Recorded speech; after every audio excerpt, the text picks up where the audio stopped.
Baba. Ne ketemde oylapın da kan? Yolca oldu buna. Benim yolu. Kadamcay Sentral Mescidinin aldıdan Aziya Zapravka menen Sentral Mescidinin ortasında sayılan ödeden su düşkön. Yolca oldu.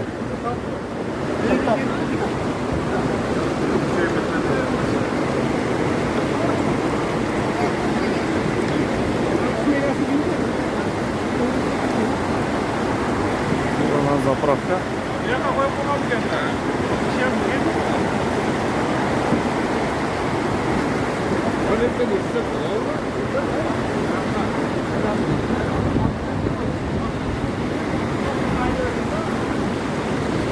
Hey!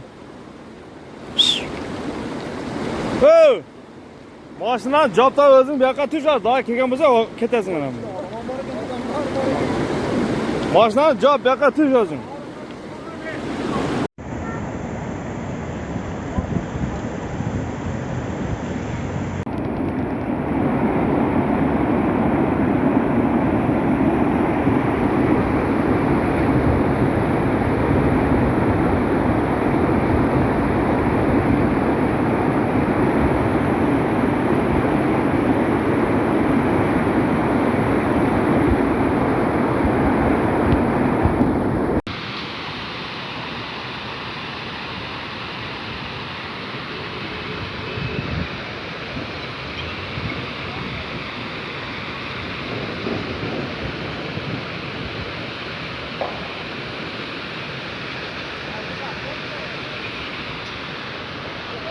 Ya lan Nursultan bu? Ya oğlum esken ha. Bugün çarşamba 18 May.